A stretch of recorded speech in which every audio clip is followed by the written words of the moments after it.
Let's talk about how Death Eraserhead took down the RLE this weekend. Number one, Eraserhead was a great meta call. We knew that this weekend Mirio was going to be the most represented character, and to a lesser extent Overhaul as well, and that Eraserhead was a nightmare matchup for Mirio and a pretty good matchup for Overhaul. Two, Jose had lots of practice with Eraserhead on the death symbol, so much so that it was his selected HLC character and symbol. So Jose was the perfect player to pick up this list and play it for this weekend. And it also helps that Jose is certainly one of the top players in the game. I don't think that can be disputed. And then lastly, sets 4 and 5 gave this list a lot of help that Jose didn't have in his HLC list. Things like Vile Seizing, Blood Evaluation, Learning to Harden, Red Riot's the coolest. These things brought a lot of added consistency to this list to make it very, very scary. Okay, let's jump into Jose's HLC list because this is the baby of the RLE list. And then let's look at how this list evolved into the regional license exam list. So the HLC list, this was an Eraserhead that was only running 51 cards. He was not looking to play this long control game like most Eraserheads. He was looking to attack from the jump as soon as the time was right and deal lethal damage in a single turn. And the way he was doing it was primarily through this asset, Grenadier Bracers. Grenadier Bracers gives +1 damage to all your moves as long as you destroy a foundation during that enhanced step. And then once a turn, you can commit it to give your attack +1 damage for every foundation that you've destroyed that turn, which in this list can very, very easily be 9, 10 damage. So it can make it for this insane finisher. And then it helps that Eraserhead on face plays enough defense to where he can make it to turn 3, turn 4, turn 5. He can kind of sit and wait for the time to be right, wait for his rival to attack into him, trying to deal 19 damage, and then backswing and deal 40 damage the very next turn. So, you know, Eraserhead just holds out that 19 health total as like a lure to your opponent, like, oh, come on, you can deal 19, you can deal 19, and then he swipes it away from you, and then on his turn, kills you. So let's go into the strategy of this list.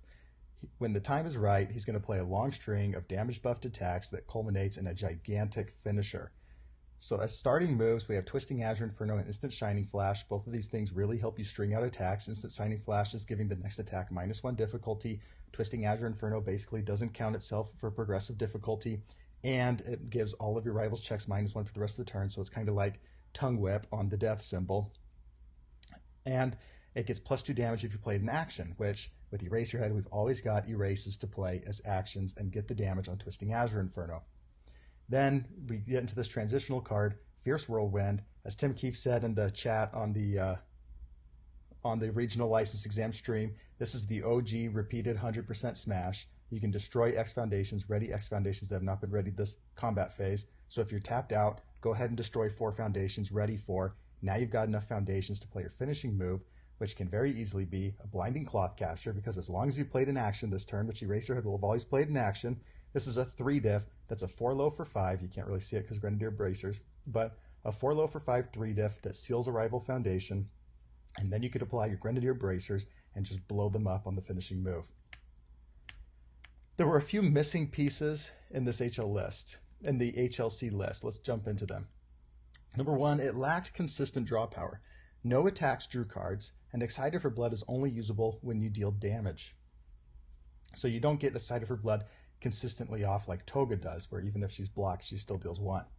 Number 2, the list lacked consistent damage pump from the foundation base. It relied on 4x Brute Strength and 4x Tight-Lipped, but there was no other foundations that gave the damage pump. So for example, in Twisting Azure Inferno, we were heavily relying on using our erases for the damage enhance, and that feels a little scary as Eraserhead to rely on removing the action that your character depends upon. Number 3, there were some smaller issues. There was only 51% foundations, so I imagine that the turn 1 and turn 2 builds were a lot less consistent. There were 0 deadlock threats inside the list, and then the list was pretty heavily relied on Grenadier Bracers to find lethal to do the 40 damage within a single turn. And that's why he was running in the HLC list. He was running Grenadier Bracers at a 4F. It was absolutely essential to the list. So let's look at the RLE list. We switched Excited for Blood evaluation. We've added in 2 cards from K3's kit, Red Ride's the Coolest and Learning to Harden. We've taken out the 1-of attacks, and we've added another attack to the list. And so we put in Vile Seizing at a 3-of. We've actually taken down Grenadier Bracers from a 4X to a 2X. So we've cut in half the number of Grenadier Bracers. We've increased the list to 55 cards instead of 51 cards. And we've added in Showdown, and we've added in Night Watch as like spicy 1-of cards that weren't there before. We've also added an Enamored, which is basically just a 0-diff low block. But also, if you ready it with Fierce Whirlwind, it's going to give Fierce Whirlwind a speed. So it's not nothing. And you don't really care about your 0-diffs to a huge extent, in the sense that you can always just flip Enamored with Tight Lip for damage, destroy it with Brute Strength, and get another damage. So in that sense, you don't need Enamored to actually be good. This is the rare list where it works. Let's look at how sets 4 and 5 added the consistency that this list needed to really pop off. When we get the consistent draw power now, Excited for Blood is a great draw option, but Blood Evaluation is better because it's more controlled by us. We can discard the momentum and ready it to draw a card. That's going to help our attack strings because we readied a foundation. And the draw is up to us, and it's not up to our rival blocking poorly. Number 2, we got Vile Seizing, which our rival either is going to have to commit resources down, or they're going to have to let us draw a card. And then we have Learning to Harden, which gets this death response after this card is destroyed, draw 1 card. So this can be done on defense or offense. This is just an insane card, and I expect this to be a 3 or 4-of in almost all death decks for a long time to come. Okay, then we also got the consistent damage bonuses.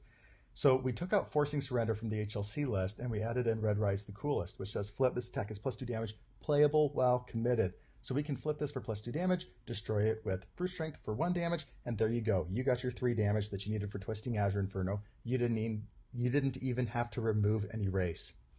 And then we also get Learning to Harden. We can commit it for +2 damage, then we can destroy it and go ahead and draw a card for offense. Okay, so these 2 cards are primarily why I believe Jose pulled back on Grenadier Bracers from a 4X to a 2X. He no longer needed Grenadier Bracers to deal lethal. It was nice if he had it, but it was no longer essential because the foundation base was so strong at adding damage bonuses. Then he increased the foundation count, so now we have 55% foundations. This is going to lead to a little more consistency early on in the game. We've also added some Deadlock Threat. In the HLC list, Jose was putting Night Watch in his sideboard. Now it's in his main board. He can, of course, remove, maybe it's because he's also running 1 Showdown, so he could just remove the Showdown from his discard pile and not an erase, and then cancel a non-character enhance. But it also has this pretty sweet Deadlock form flip, add 1 combo attack from your card pool to your hand.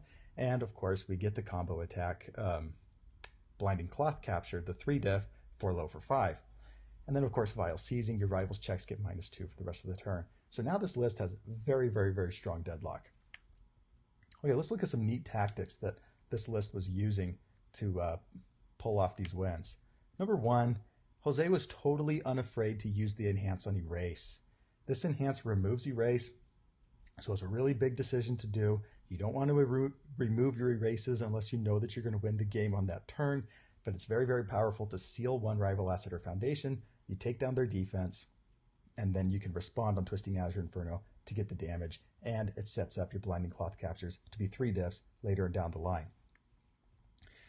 Then once you could destroy Learning to Harden on defense. So this didn't have to be a purely offensive, aggressive card. You could also commit -2 speed, destroy it with Brute Strength, because you can always just destroy 1 foundation. Even though it won't do anything on defense, you can still go ahead and pay the cost, and then destroy Learning to Harden and draw a card. So commit, -2 speed, destroy, draw a card. That's very, very powerful. And then, of course, if your opponent's playing all mid attacks, you can just, and a lot of good punch decks were playing all mid attacks, you can just discard that card you drew, pick up and erase, and you got another Breaker 1 mid block. Okay, then we also got some niche defensive tech.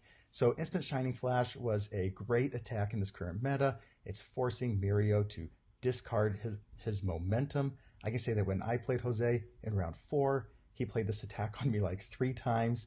It was so frustrating. I never got to keep my momentum, and I was always on my heels. Okay, we also got Showdown. We can Showdown block and commit 2 rival foundations, effectively ending our rival's turn. I can say when I played Jose, he used a Showdown for me on Texas Smash, and it completely set up the game-winning turn for him the next turn. I mean, when it came back to his turn. And then we've got Blood Evaluation, which we can also use. We can use it to ready and draw a card, but it also has this lesser known ability where we can discard a momentum and we can discard 1 momentum, flip 1 rival momentum. This can be huge against order decks that run Electric Jolt like crazy. We can just knock away their Electric Jolt before they get the chance to use it. And lastly, 7-handers just do aggro better than 6-handers. If you've watched the last 2 finals of Jose with his Gamer Toga list and now with this Death Eraserhead list, you'll notice that it was like, wow, he is consistently getting these amazing build turns off on turns 1 and 2, and then he's consistently drawing all of these attacks on turn 3 and 4. How does this keep happening? And the answer is, these are 7-handers, so they see more cards, they filter through more cards, and these are also 7-handers with heavy draw. So Toga, she gets this twice per turn, draw 1 card, discard 1 card. So she's not even a 7-hander, she's a 9-hander. And she gets the benefit of the life symbol having a lot of draw power. With the new training method to pick up a foundation, and then you can cycle it later with the Toga Enhance, or you get Future Charge to draw a card. And then in Eraserhead, now we're getting this Learning to Harden, we're getting Blood Evaluation, we're getting Vile Seizing. So both of these characters have tons of draw that adds to their consistency a ton. And so it's not really a surprise that Jose keeps getting the attacks. It can feel like, how does this keep happening? But there's a pretty clear answer. And it's that, look, 7-handers just do aggro better than 6-handers. Sorry, Jiro, sorry, Mirio, but you'll never be as consistent as a 7-hander that wants to go all out on offense. And that's going to do it.